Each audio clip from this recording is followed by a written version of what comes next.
The instructions are find the critical numbers and increasing and decreasing. So first thing that I always do when I'm dealing with the problem is I look to find what the domain is, because that's going to impact what I'm doing.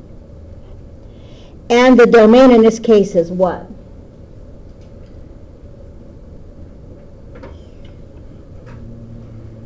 All real numbers except -3. So the denominator can't be 0. So t plus 3 squared can't be 0. Or t plus 3 can't be 0. Or t can't be -3. What I have at -3 is a vertical asymptote. That's division by 0, pure division by 0. 0 over 0 form as a whole.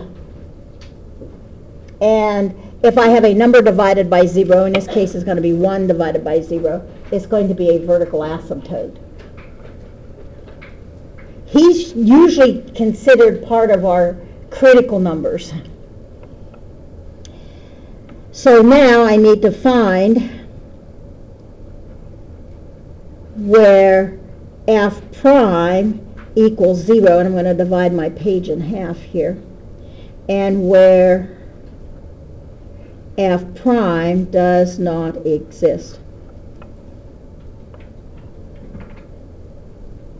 So that means the first thing I need to do is I need to find f prime. So I'm going to write f of t as, I'm going to move this denominator up because that's just a 1. So I can rewrite him as 1 times t plus 3 to the -2, or that's just t plus 3 to the -2. And that's going to make him easier to differentiate.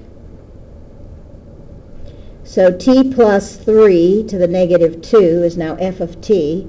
So f prime of t is -2 times the blob to the -3 times the derivative of t plus 3, which is just 1. So this becomes -2, and that t plus 3 drops to the denominator, t plus 3 to the -3. So I set that equal to 0. So that's my derivative. That's f prime. T plus 3 to the what?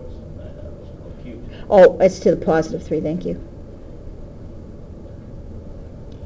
So where this is 0 is where the numerator is 0.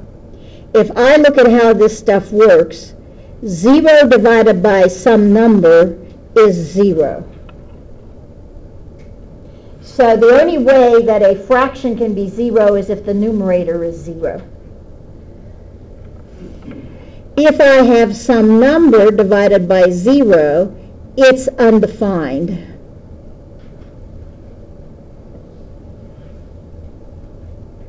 So that says this can only be 0 if -2 is 0. Is that ever 0? No. So this is false. So what I'm now looking at is that there are no, I'm going to put CN for critical numbers. There are no critical numbers coming from there.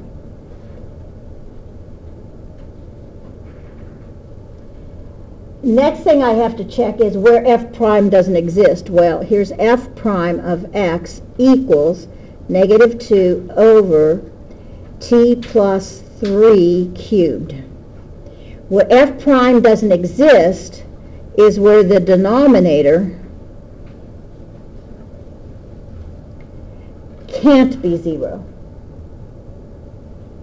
And that's where t plus 3 cubed can't be 0, t plus 3 can't be 0, t can't be -3. Now that is a critical number, but it can't be a maximum or a minimum. Why? What is it? It's a, Where's the button? no, look at the top. Oh, cool. It's a vertical asymptote. But I have to include it with my critical numbers. So I've got a number line that has only one critical number, which is the VA. So when I draw my number line,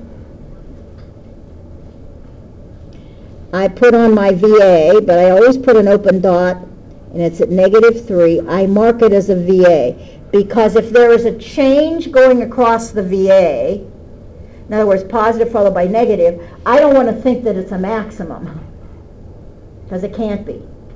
Or if it's negative followed by positive, I don't want to think it is a minimum. So now I'm going to pull critical numbers. So here's my two pieces. And so that I know, and I should have done this differently, that f prime of x equals -2 over t plus 3 cubed.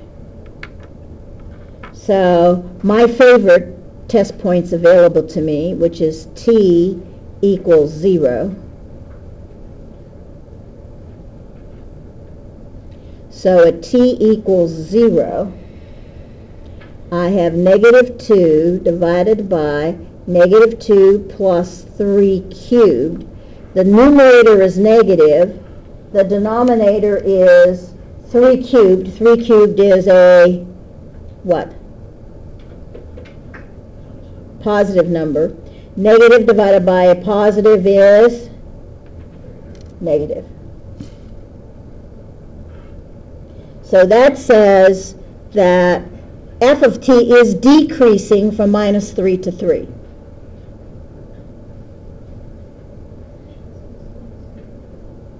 Were you supposed to use 0? Sure. Bottom one? Oh, I'm sorry. Is that going to make? That's not going to make any difference. That's good news. Right. So it's just confusing Yeah. where that -2 came from. Yeah, thank you. And -4 is going to be my other test. So at t equal -4, I get -2 over -4 plus 3 cubed, which is a negative divided by a negative, which is negative. A positive, I'm sorry. So that says here it's positive. Now, under normal circumstances, that says it's increasing till it gets to -3, then decreasing. Increasing followed by decreasing, we would say normally is a maximum. But it can't because it's a vertical asymptote.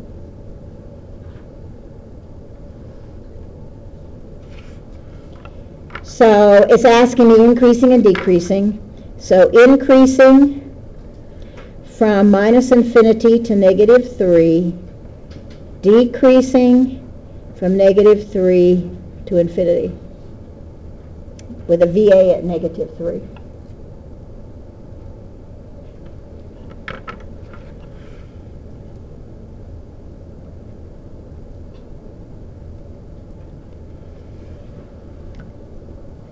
So here's your graph. Increasing followed by decreasing. So from left to right, increasing, jumps over the VA, decreasing.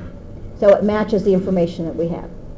And then here's your VA here. So if I do second draw a vertical line, that vertical line is about at x equal -3. So that's your VA. But you get, I have to mark it because otherwise I have a problem. But I had a bigger problem when I was a student, is that I absolutely could not remember to include the VAs. And that got me in trouble too. Because if you notice that it can be increasing on one side, decreasing on the other. So the VA does impact increasing and decreasing.